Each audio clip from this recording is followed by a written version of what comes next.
Patriot systems are already being delivered to Ukraine. The option with Tomahawks is also being considered. Putin, as usual, has kept silent and said nothing. An example of peace through strength. After Israel's powerful strikes on Damascus, the Druze ethnic community and Syrian government forces unexpectedly reached a ceasefire. Trouble came from where it was least expected. The head of the Safe Internet League, Ekaterina Mizulina, complained about how she's being prevented from writing denunciations. All this and more in detail right now. Subscribe, leave a like, and let's get started.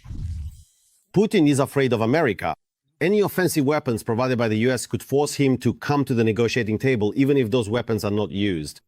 This was stated by Ukrainian President Volodymyr Zelensky in an interview with Newsmax. The US understands that Ukraine must not lose this war. Putin is losing many soldiers by sending them to their deaths. All these realizations are important. This month, we have achieved a breakthrough in defense systems. For Ukraine, Patriot systems are a priority. And I am grateful for the positive signal from the White House and personally from the President regarding this support, noted Volodymyr Zelensky.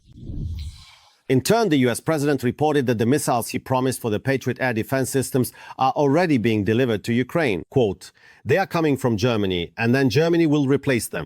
Trump is also considering the option of supplying the legendary Tomahawk missiles to Ukraine. For now, Putin is traditionally keeping silent about all this, but analysts have already concluded that the Russian dictator has rejected Trump's ultimatum and is preparing for a new escalation in Ukraine. Meanwhile, the EU is directly accusing the Russian Federation of large-scale use of chemical weapons on the front lines. These are banned by all conventions.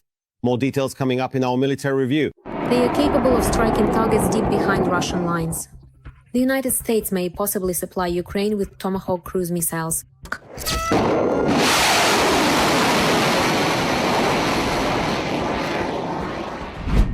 The delivery of Tomahawks was discussed back on Friday, the 11th of July, but these missiles did not make it into the final list of weapons for Ukraine.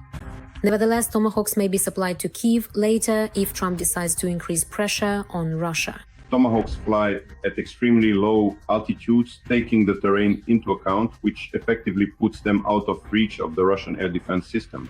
The possibility of supplying Tomahawk missiles to the Ukrainian side would significantly strengthen Ukraine's position when striking legitimate military targets on the territory of the Russian Federation, especially considering the tactical and technical characteristics of this warhead and, accordingly, its range. The Ukrainian side can therefore count on the supply of both the air-launched and land-based Tomahawk missiles. Allegedly, even Trump himself called for strikes on Moscow. At least that's what American media reported. But then the White House denied this information, stating that the president's words were taken out of context. However, what is reliable information from the mouth of the US president is that the first Patriot missiles are already being shipped to allies, which means that Ukraine will receive them soon. They are coming from Germany, and then Germany replaces them. And in all cases, the United States receives full payment. Earlier, Trump threatened to impose 100% tariffs on goods from Russia if Putin does not reach a peace agreement within 50 days. But the Russian dictator is not intimidated by the prospect of tougher American sanctions, and he's determined to continue the war until the West agrees to his terms for a settlement, Reuters reports, citing Kremlin sources. These are political statements from the Russian leadership. The practical aspect shows the opposite. This is a visit of Foreign Minister Lavrov to the People's Republic of China at a time when there is a need to diversify supplies and goods, and accordingly to seek economic assistance from the People's Republic of China in light of the possible consequences of American sanctions. This points to a profound economic crisis in the Russian Federation. And of course, China is more than happy to help the Russian dictator. After meeting with the Russian foreign minister, Xi Jinping stated that Beijing and Moscow should strengthen their mutual support, and added that both countries are creating a model of a new type of international relations. This is directly related to the confrontation between China and the United States. Moreover, in this conflict, Russia has been assigned the role of a vassal to the People's Republic of China. With or without China's help, Putin's troops continue to violate all the rules of war. The aggressor country is increasingly using chemical weapons in Ukraine, stated the European Union's chief diplomat Kaja Kallas. According to her, since the beginning of the full-scale invasion, the occupiers have used chemical weapons at least 9,000 times. There have been multiple documented instances of the Russian occupation army using chemical weapons. This is despite the fact that the occupying country has signed and ratified international treaties on the elimination of chemical weapons and accordingly the means of their production. According to Deep State, Russian forces have managed to advance near 3 settlements in the Donetsk region and 1 more in the Kharkiv region. There have been certain tactical successes in the Novopolok direction. It is no coincidence that the Russian occupiers are trying to intensify combat operations, specifically in this direction. Their strategic goal is to attempt to reach the administrative borders of the Dnipropetrovsk region so that they can later use this situation as an element of military political pressure. In the Kharkiv region, there is an expansion of the zone of presence directly in the border areas. This is the implementation of the Russian dictator's plan to create a so-called buffer zone. Meanwhile, Russia continues to churn out fakes. Russian propagandists claim that an alleged Ukrainian FPV drone attacked civilian women near a house in the Sumy region. The women, it is claimed, were holding a sign that said they were Russian and were asking for help. However, this information is not supported by any credible evidence. The quality of the video does not allow the text on the sign to be read. It is impossible to determine who the drones belong to. Russia is urgently expanding its nuclear weapons bases ahead of the expiration of the last missile treaty with the US. Satellite images taken in May and June by the American company Planet Labs show large-scale construction at secret facilities associated with Russia's nuclear forces. New structures, roads, covered guard posts for inspecting incoming cargo apparently to conceal them from satellite test tunnels, and entrances to underground facilities are visible. Where is all this heading? Is it really leading to a nuclear war? More on this coming up. The Russian dictator is secretly building nuclear bases. At one particular time, we took the absolutely necessary steps in a truly timely manner, precisely and exactly in a very timely manner, so that now, at this present moment, we are indeed at the level we are. Yes, certainly with some specific issues and various problems, but still unequivocally at the level we are at. The Russian authorities have been secretly carrying out large-scale modernization of their military nuclear facilities for several years now. This needs to be done delicately, carefully, but it absolutely must be done. The Russian Federation has clearly realized that it will not have any peaceful years in the near future, because war is the very meaning for the Russian Federation. If there is no war, there will be no meaning, and there will be nothing to unite people for. Unfortunately, we have to admit that war in Russia has now become that very spiritual bond they dreamed of, searched for so long, and have now found. In other words, the purpose of killing their neighbors has become the meaning of life for the Russian Federation, or at least for the majority of its citizens. That is why they are doing everything to ensure that the Russian military-industrial complex develops, including making sure the nuclear component does not lag behind. Satellite images taken in May and June by an American company show large-scale construction of secret facilities. New structures, roads, special checkpoints, passes and more are visible, notes the American publication Business Insider. The nuclear component of the nuclear triad is also a military element of deterrence. It requires investment just the same. No one knows at what level the nuclear triad of the Russian Federation was or what the level of support was. It seems that funds were allocated, but how much of it actually reached its destination, how all these nuclear warheads were stored, which of them were active and which were not until recently. Only the United States knew this, as they conducted joint inspections in Russia and vice versa in the US. That's why I think this is an attempt to modernize everything that was built during the Soviet era. That's the second point. This is an attempt to somehow intimidate Western countries, the whole world, by saying that we have weapons, we are modernizing them, we are investing in them.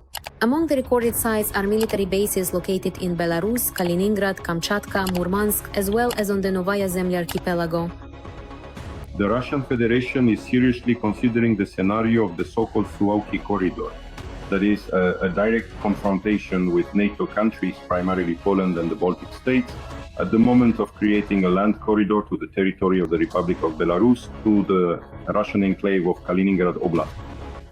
A similar situation is unfolding on the borders with NATO countries. First and foremost, this refers to the Kola Peninsula. Western experts warn that in 6 months, the last treaty between Russia and the United States limiting nuclear weapons will expire. And in this area, a new arms race is inevitable.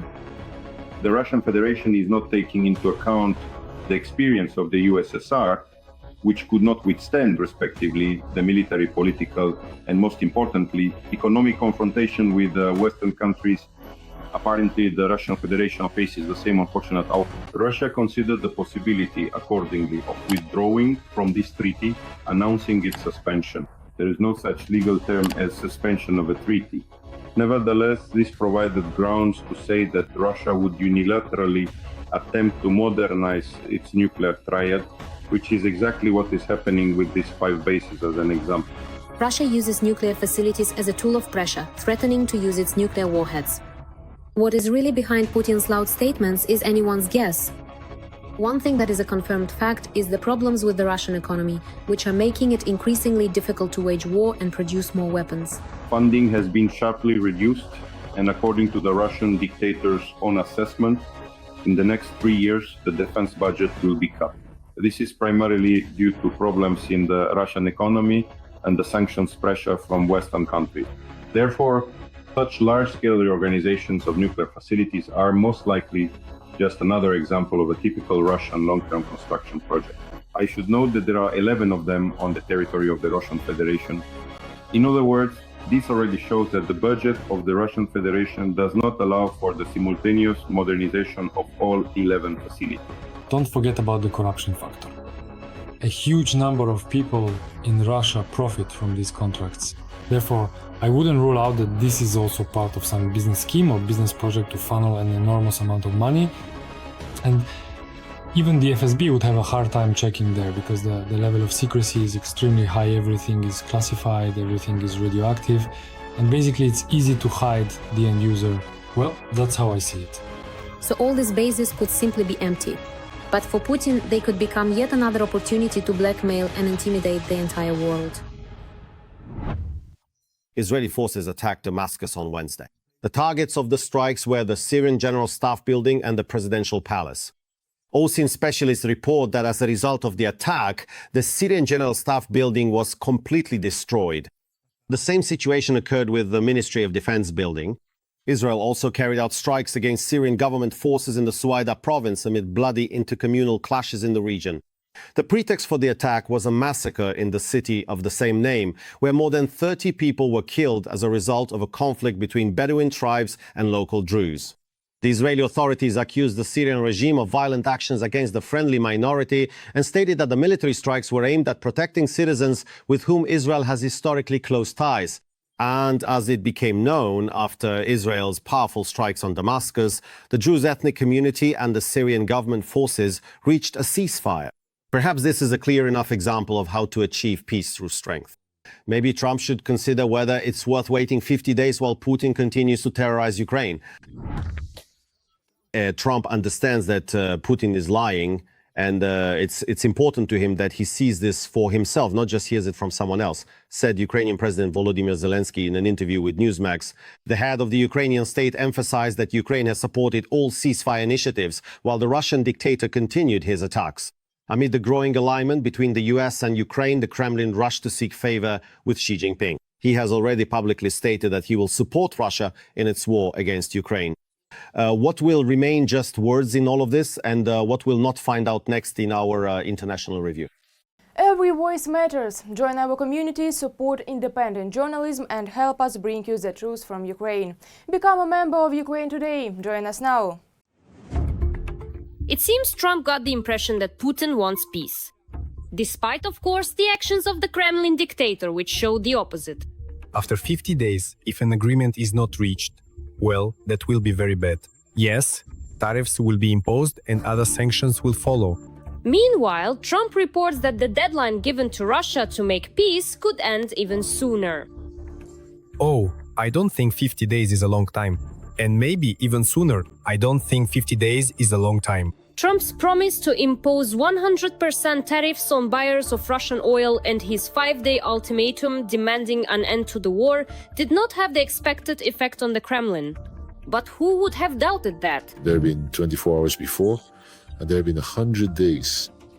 We've been through all of this, and we really want to understand what motivates the President of the United States it's clear that he is under enormous, I would even say indecent, pressure from the European Union and the current NATO leadership, who are brazenly supporting Zelensky's demands to keep supplying him with modern, including offensive weapons.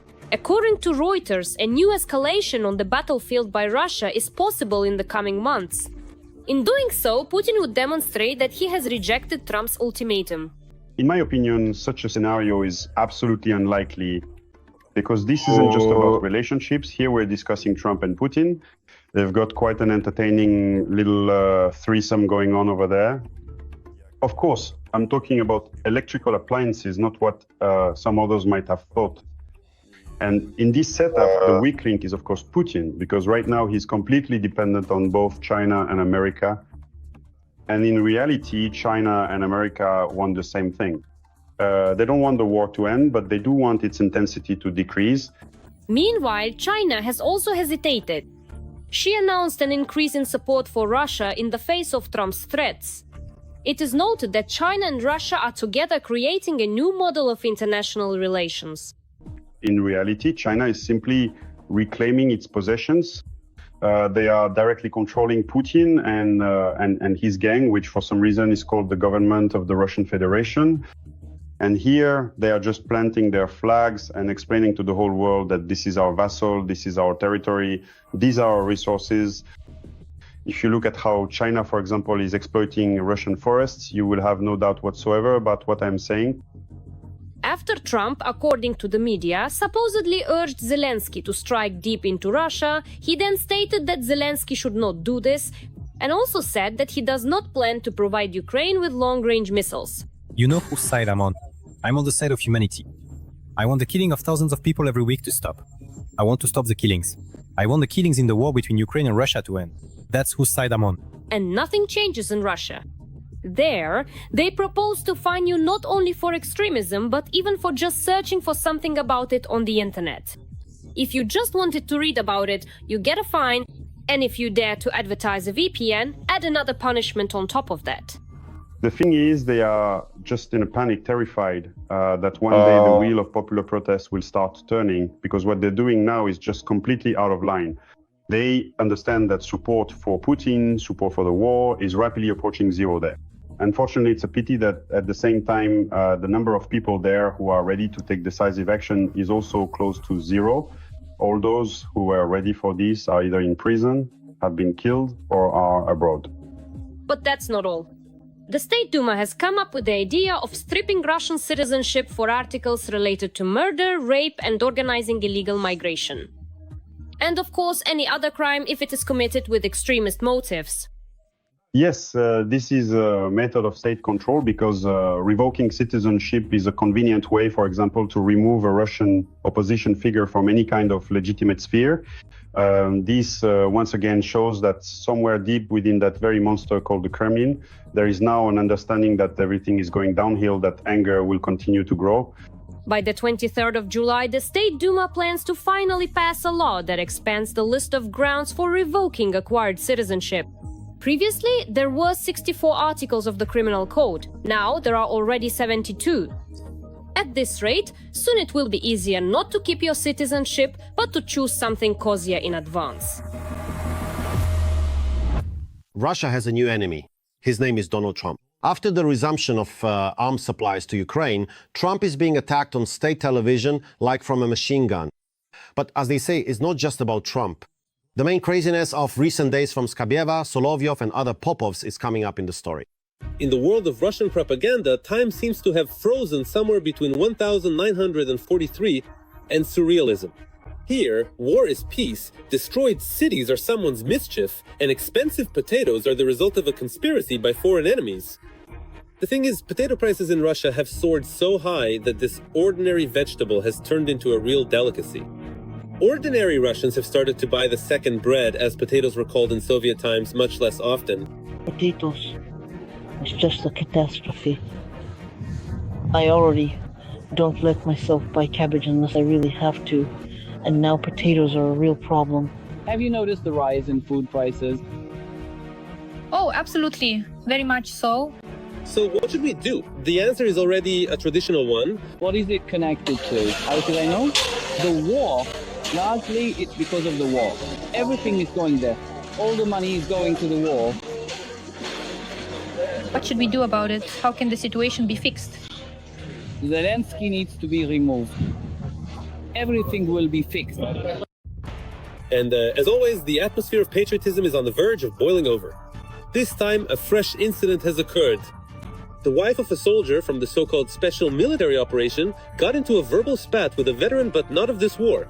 My husband will come back. I'm waiting for him. We are grateful you fought there, but today you challenged my husband. I'm not challenging him.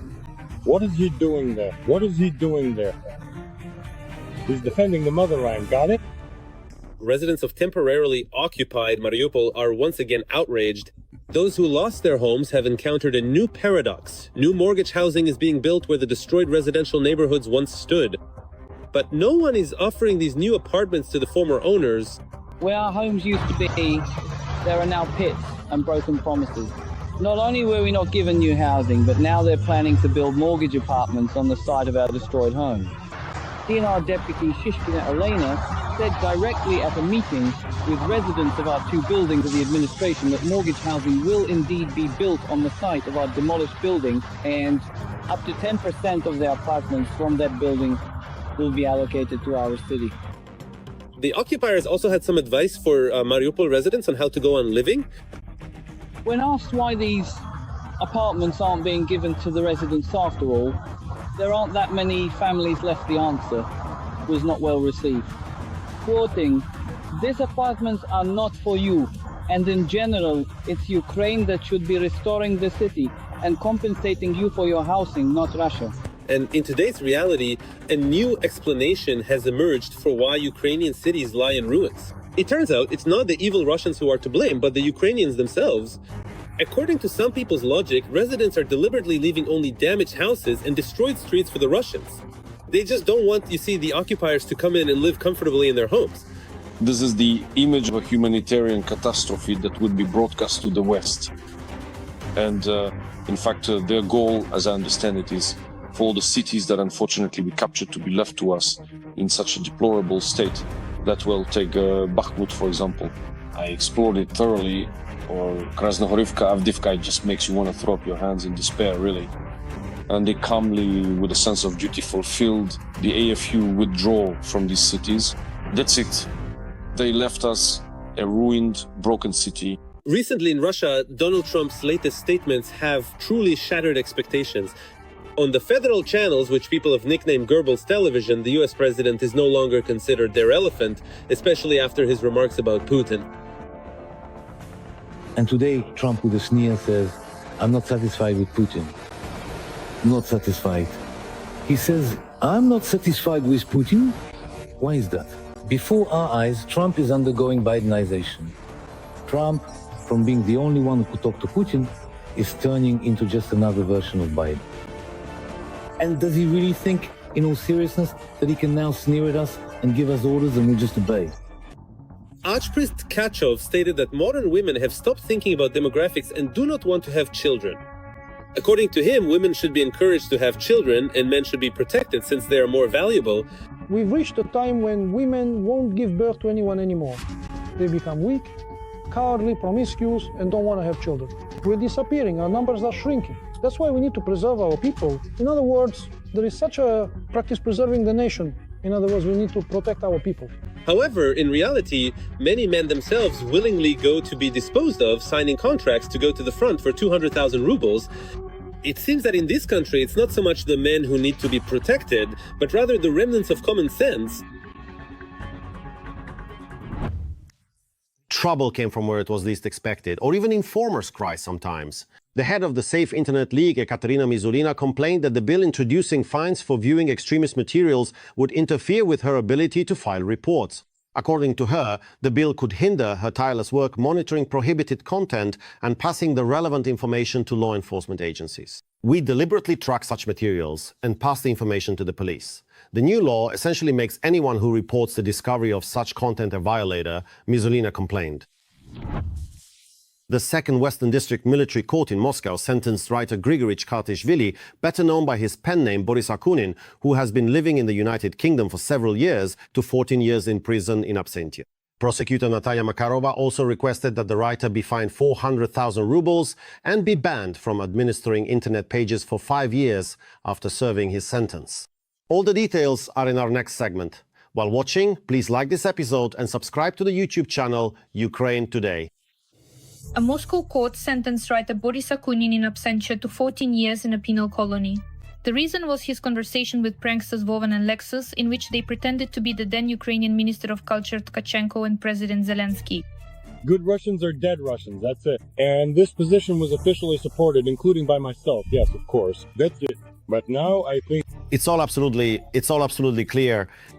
And I have no resentment or complaints about this. I understand it. Akunin was found guilty of justifying and facilitating terrorism, as well as evading the obligations of a foreign agent. During the conversation with the pranksters, he agreed on the necessity of strikes on Russian territories.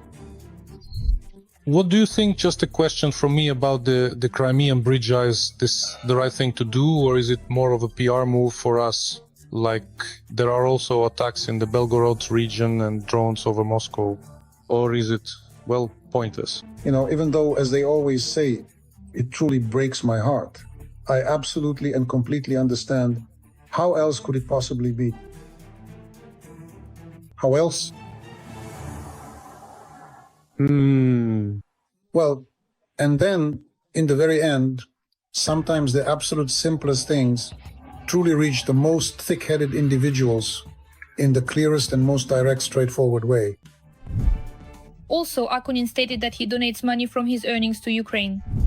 Earlier this summer, recently, there were events in Belgium and the Netherlands. Tickets were sold for them, and they were quite expensive.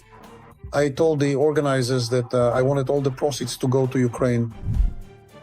The court also imposed a fine of 400,000 rubles and banned him from running internet pages for 4 years after serving his sentence. The writer responded to the verdict with humor. Well, dear internet readers, this is goodbye for a long time. A military court is not only just, but also swift. I was given 14 years plus another 4-year ban on running internet pages. So my next post will appear sometime in 2043, maybe a bit early light when Putin gets elected for a 7th term, and they might declare an amnesty for the occasion. I'll come back to you cheerful, 87 years old, and fully reformed. Don't get too bored while I'm gone. They say only one prosecution witness showed up in Kurta pensioner who learned about Akunin's statements from programs on propagandist Solovyov's channel. So, for years we've been talking about what kind of scoundrel he is. I've already worn blisters on my tongue, Boris Grigorievich Yakimenko, because Akunin has been putting on quite a show since the year 2014, and it continues. I've always known they were degenerates, that they were idiots, but I never in my life suspected that things were actually this far gone. That is, to such an extent, these book publishers, booksellers, they are still so far removed from politics that they consider it normal and natural to sell books by people who, well, forgive me, this isn't my conclusion. This is how they themselves assess and position themselves and see themselves from the outside as enemies of this state. Boris Akunin has been living in London since the occupation of Ukrainian territories in 2014 and has repeatedly spoken out against the Putin regime. It's typical of me to think better of people than they actually deserve. For example, that's exactly how I thought about Vladimir Putin's intellectual abilities. I assumed that he was, well, a plutocrat, that he was a thief. It turned out he was a bloodsucker. This became clear in 2014. It became obvious that it was not only and not so much about money, but about a delusion of grandeur. After Putin is gone with his Ukrainian adventure, he has really brought that moment much closer. All of this will start to fall apart. It will all begin to collapse. This is inevitable. Despite this, his books were sold in Russia, and he continued to be regarded as a great Russian writer until he spoke out in support of Ukraine. The main revelation for me is, without a doubt, Ukraine.